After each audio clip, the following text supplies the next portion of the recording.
Bismillahirrahmanirrahim. Assalamualaikum warahmatullahi wabarakatuh.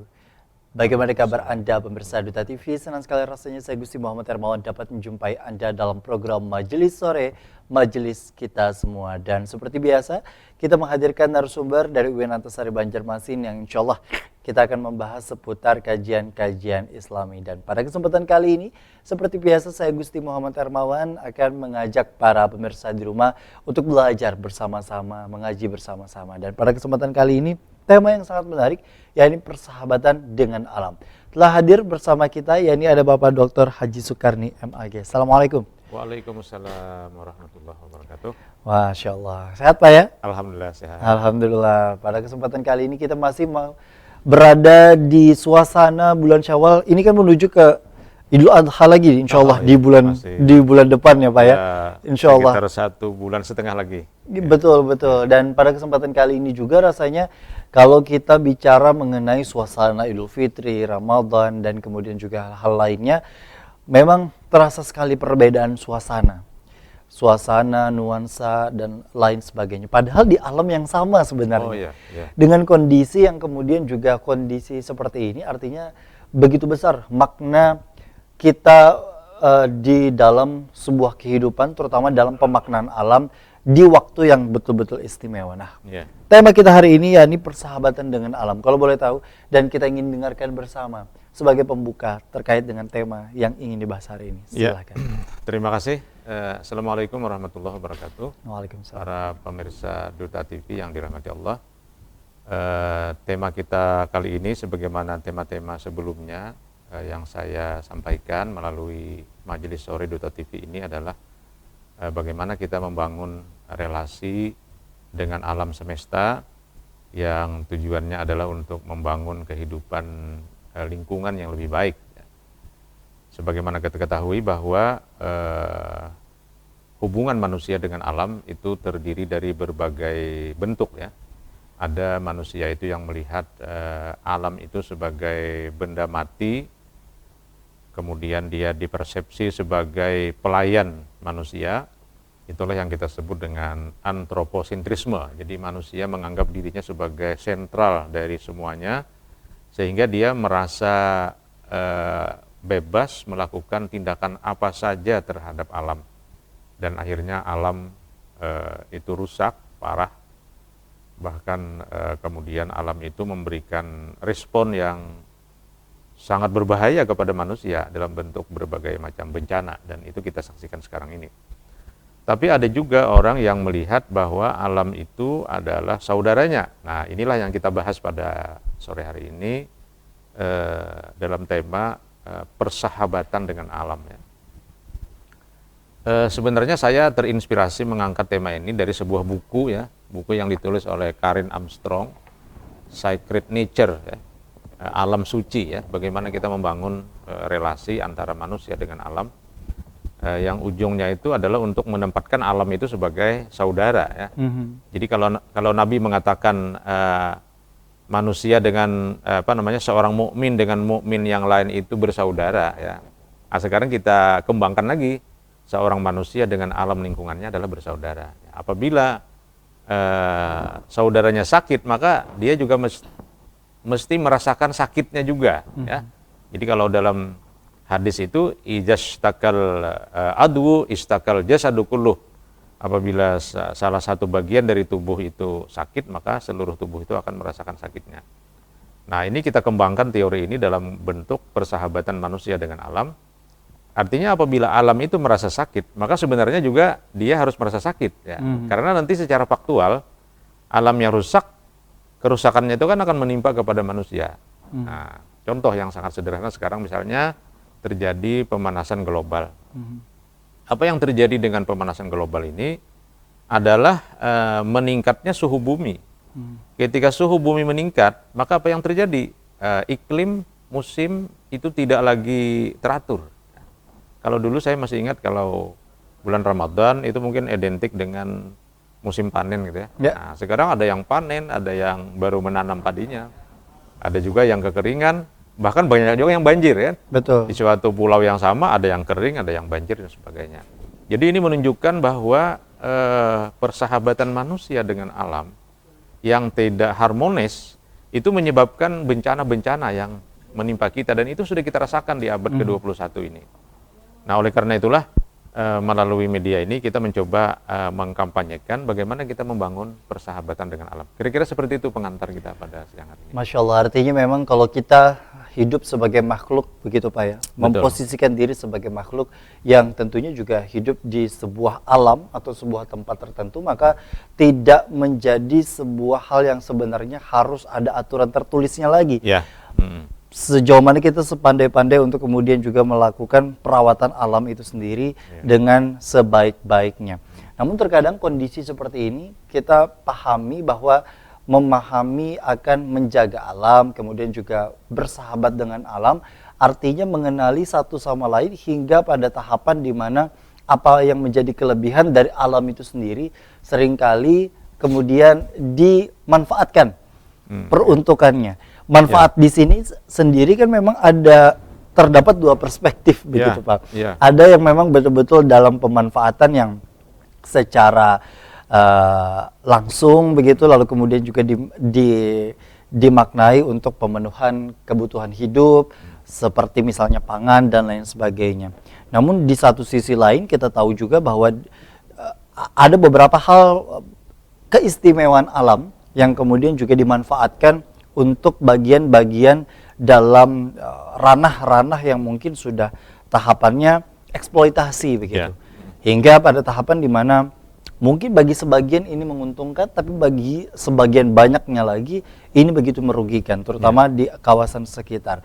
Hal-hal seperti ini Pak, sejauh mana sebenarnya untuk kita sebagai umat muslim, seorang yang beragama Islam begitu, untuk betul-betul mengamalkan ini, karena banyak dari kita yang memang terpatok atau kemudian juga membatasi diri dalam tahapan ibadah mahdhah begitu, yang tentu mungkin sholat, puasa dan lain sebagainya, dan seringkali melalaikan akan kondisi seperti itu. Jadi yang pertama sebenarnya kita harus membangun mindset ya. Mindset itu cara pandang kita terhadap alam ya. Tadi saya jelaskan misalnya ada orang yang melihat bahwa alam ini secara hierarkis berada di level bawah. Jadi manusia menganggap dirinya sebagai superioritas ya. Dan kemudian dia mengeksploitasi alam. Itu mungkin yang terjadi di berbagai negara selama ini ya. Jadi misalnya hutan ditebang, gunung dikeruk ya, bumi diambil, kemudian gunung-gunung dirobohkan ya. Kemudian minyak biofosil diangkut gitu kan ya. Batu bara dikeruk dan sebagainya. Ini kan pada satu sisi memang alam itu diciptakan untuk manusia. Ya. Artinya tadi kan kita boleh memanfaatkan, misalnya atas nama sebagai sumber daya alam yang bernilai ekonomis dalam rangka meningkatkan pendapatan asli negara ya. Lalu kemudian ada tambang dan sebagainya. Itu memang benar ya. Nah, tetapi pada sisi lain alam ini juga adalah tempat tinggal kita. Ya. Misalnya gini, bumi itu disebut dengan istilah ibu pertiwi. Ini menunjukkan bahwa yang memangku kita, yang melahirkan kita, yang membesarkan kita, pada hakikatnya sebenarnya kan bumi. Dan itu bisa kita telusuri ya. Misalnya kalau dalam ilmu biologi, makhluk hidup itu lahir kan dari rahim ibunya ya. Tapi di rahim ibunya itu kan ada indung telur dari rahim ibu, kemudian dibuahi oleh sperma dari bapak ya.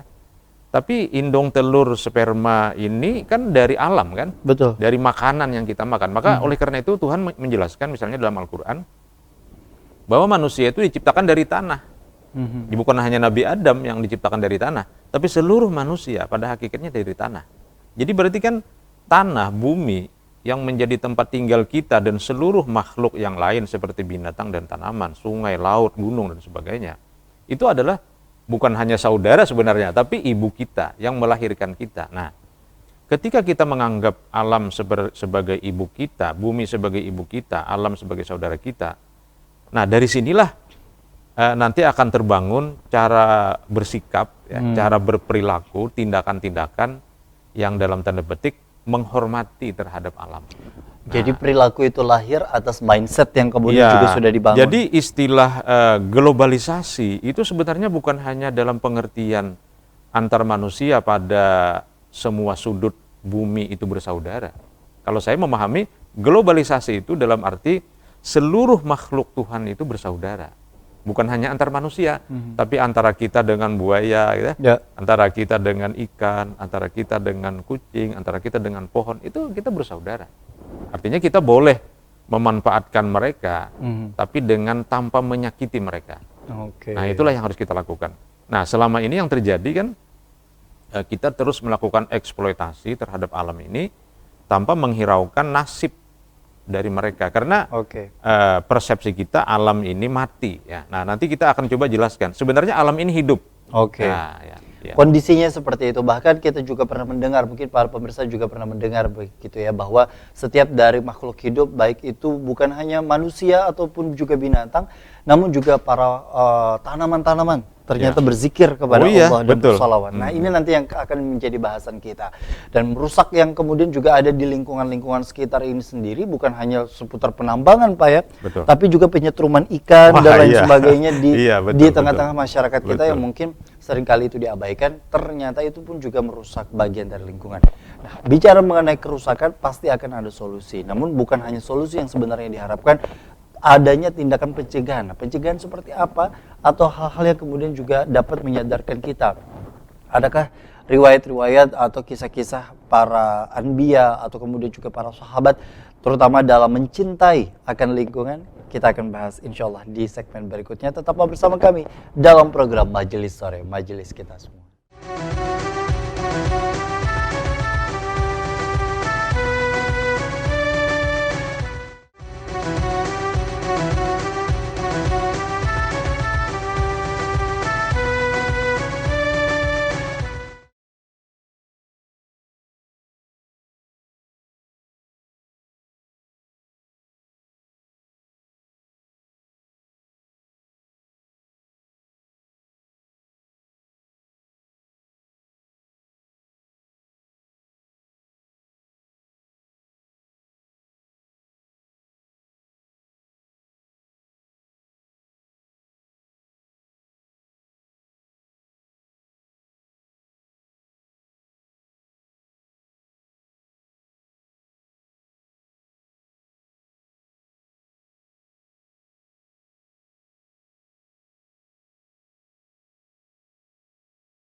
Terima kasih Anda masih bersama kami dalam program Majelis Sore, majelis kita semua. Seringkali banyak dari sebagian kita kemudian ingin sekali mengusahakan untuk mencintai lingkungan dan lain sebagainya. Di satu sisi yang lain, banyak juga masyarakat yang istilahnya abai atau bahkan lalai dengan kondisi seperti ini.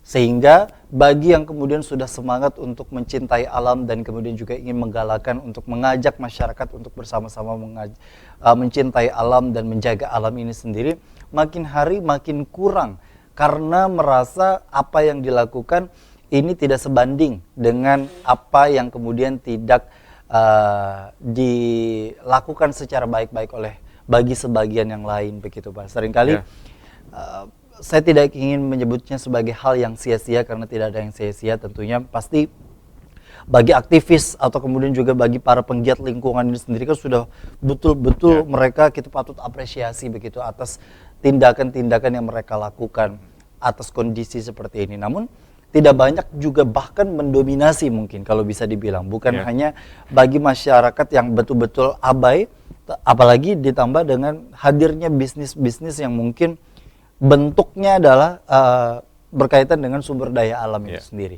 Sejauh mana sebenarnya yang minoritas ini sendiri, yang kecil ini sendiri porsinya mampu menjadi pionir untuk masyarakat yang pada awalnya mungkin abai dengan kondisi ini. Apakah memang diperlukan orang-orang atau sosok-sosok atau bahkan ilmu-ilmu yang disampaikan dalam pengajian-pengajian itu perlunya disiap dan disisipkan terkait dengan ilmu ini? Jadi dalam Islam itu kan ada doktrin hidup berjamaah, dan ini saya kira sangat positif dalam kaitan responsibilitas atau tanggung jawab bersama terhadap keindahan dan keselamatan alam semesta ini. Rasulullah mengatakan alaikum bil jamaah, kata Rasulullah, hendaklah kamu itu hidup dalam sebuah jamaah. Jamaah itu suatu kelompok, suatu organisasi yang memiliki visi dan misi yang sama.